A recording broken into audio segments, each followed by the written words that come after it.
Howdy everybody and welcome back. I'm Dave with Nelson Craig Farms, coming to you today from a beautiful Wednesday, the 1st of November 2023.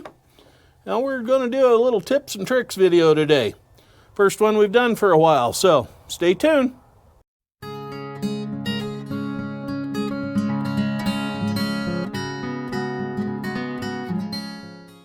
Welcome back to the farm, everybody. We're going to do a few things around the whole place today to prepare and get ready for the upcoming winter season. We've already had our first week's worth of super cold temperatures, daytime highs down into the low mid-30s, overnight temps down even into the teens with a little bit of snow that didn't stick. So yeah, that's what we're going to be doing today, doing a little bit of prep work. The mixture ratio on this particular can of Power Service diesel fuel supplement and anti-gel deal is to take this 32-ounce bottle and it'll treat 100 gallons. So every, 12 ounces or 8 ounces or so, it will treat 25 gallons. So the fuel tank on the LS is only 12. So cut that in half, be a little extra. So yeah, we're sitting at about 16 right here now. Here's 8 down here. So if we go here halfway in the middle, that will treat the fuel tank on the LS tractor. Now that the diesel fuel additive has been added into it, I got to top off the fuel tank. Hopefully this will be enough agitation to help stir it up a little bit and mix it in the tank.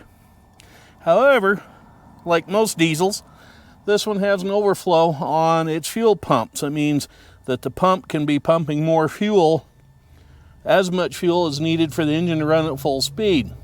If the engine's only doing an idle or slightly above, a lot of the fuel comes back into the tank. So it recirculates back and around through.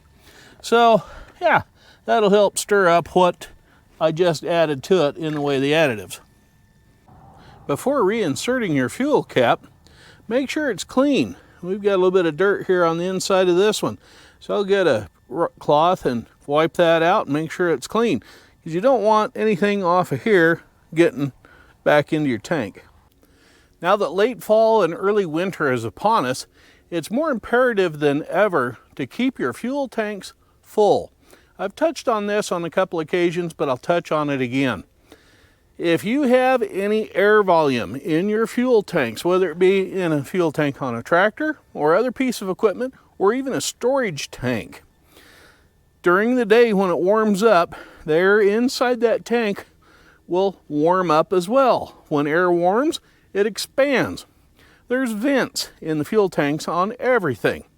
So the air gets pushed out the fuel tank when it warms up. And then in the evenings and nights when it cools off, the air inside the tank cools and condenses. And when it does that, it creates a negative pressure inside the tank, drawing the outside air in. Now usually this time of year and during the winter, that nighttime air is cool and full of humidity. Well, that ends up creating another problem, especially for diesel owners. You get moisture into your fuel tanks, and if that happens, as some of you are probably unfortunately have found out, you get that mossy muck growing inside your fuel tanks and in your filters. Ends up smelling like sewage. Yeah, then you got all sorts of problems. You have to get an antibacterial agent to dump in your tanks and all that sort of thing.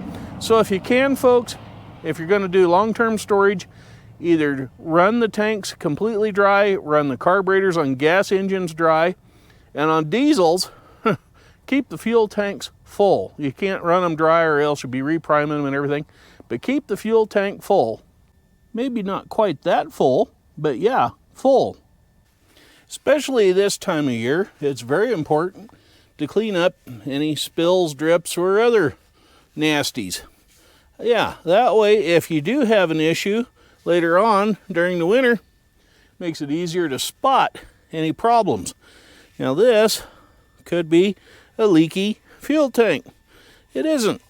It's just me dribbling all over the side of the tank. So yeah, that's something else. Keep your equipment clean. Helps spot problems later on. Another thing to keep an eye on year-round is your coolant levels. on this particular machine, it should be from about here to here. Well, right now it's actually below the mark. So I'm going to top off with some appropriate and approved 50/50 blend antifreeze. This is the way to go, no guesswork. You just add it till the full mark gets reached, and then you're done. And you do need to remember to use the correct antifreeze for your particular application. Some machines take red antifreeze, some take the universal green, some take yellow, some take orange. And especially this is true if your machine, like mine, is still under warranty. Another thing to have in your handy dandy little toolbox, especially if you own an EV vehicle, get you an antifreeze tester.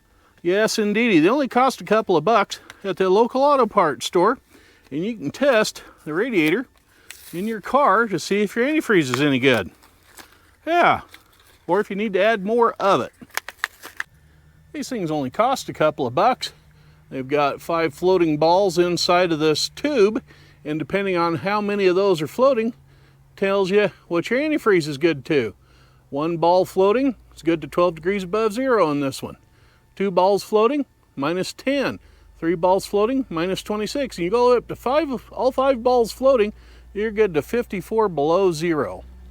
So let's test this and just see what our 50/50 antifreeze is. I've got the little handy dandy tube stuck on the end of it. And yeah, let's test our antifreeze and see what it is. Yeah, okay. I had to plug the bottom of it because the little squeezy bulb at the top is leaking. But we have 2 of the 3 balls floating. So we are good to, what is it, minus 10. So yeah, we may need to look at that again. Yep, 2 balls are floating. So yeah, we're good to 10 below. Don't forget to rinse off your little tester. Make sure it's good and clean even on the inside. Otherwise the old antifreeze will get in there and gum it up.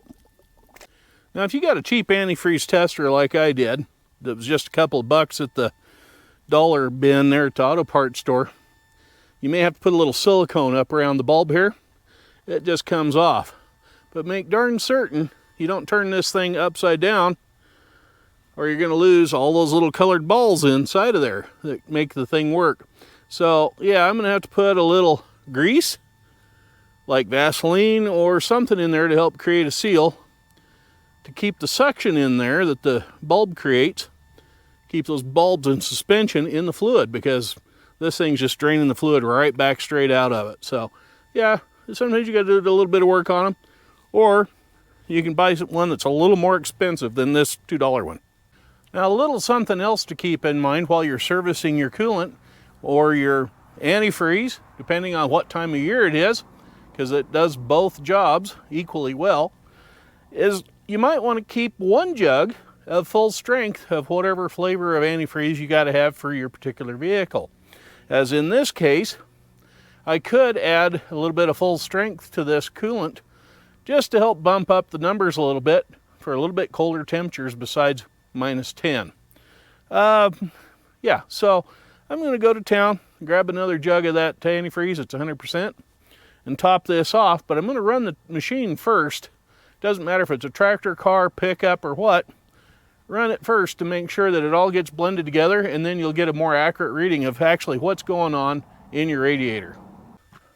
Another very important thing to keep an eye on is what your engine oil is doing, especially if you have an EV. Yeah, we're halfway between the full and the, which is right here, and the add mark down there, so we're good. In a good spot there. But never test it after the engine's been run without it sitting for at least a half hour, and check it if you can before you operate it.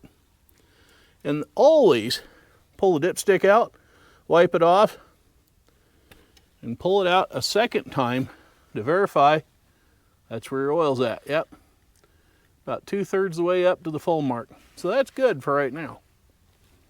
Now for you EV owners, don't forget, some manufacturers require that you change your engine oil viscosity or engine oil weight from a summer blend to a winter blend viscosity, or the other way around if you're going into spring and summer. Some engines, like this one in this tractor, take 1540 year-round, or if it gets really cool, I can run a 10W30 wintertime diesel engine oil in it, and it'll work fine on either one. But the 1540 is preferred for year-round use. So do check your owner's manual and see what it says that you need in your vehicle. Another thing to check is your air pressure.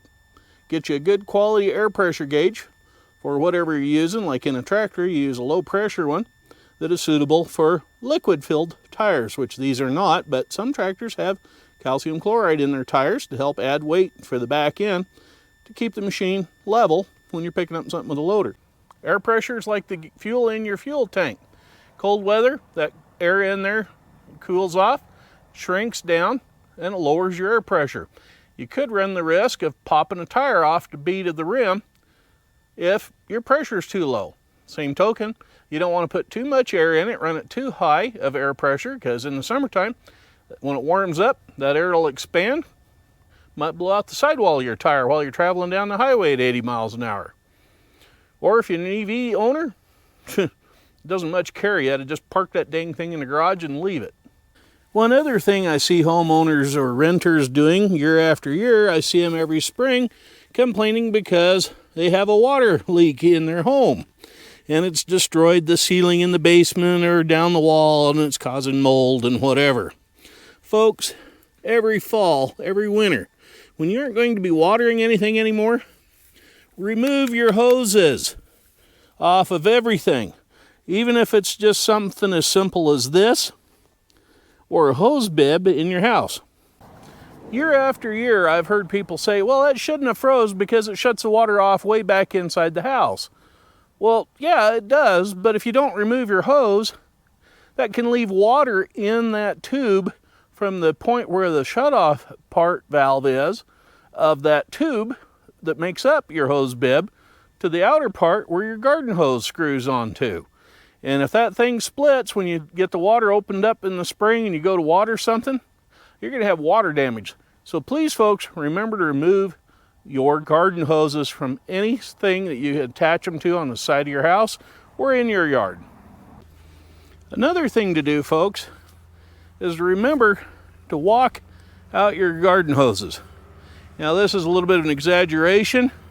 You could have this end sitting on the ground, but what I'm talking about is getting one end higher than the other so that it'll drain any water out of the hose. See there? I'm not hooked up, but I'm getting water out of this hose. Now, like with everything else in this world, things keep getting more expensive all the time.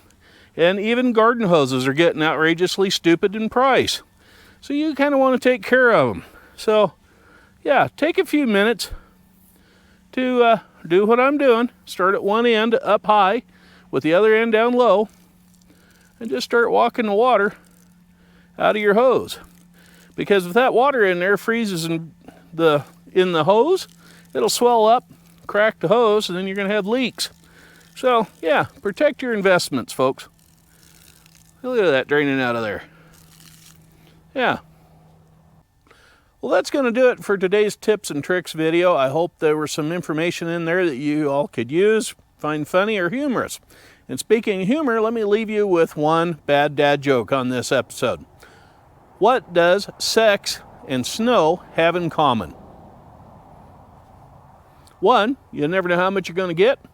And 2, you never know how long it's going to last. As always, I'm Farmer Dave wishing you well. Y'all have a great week, and we'll catch up with you next time.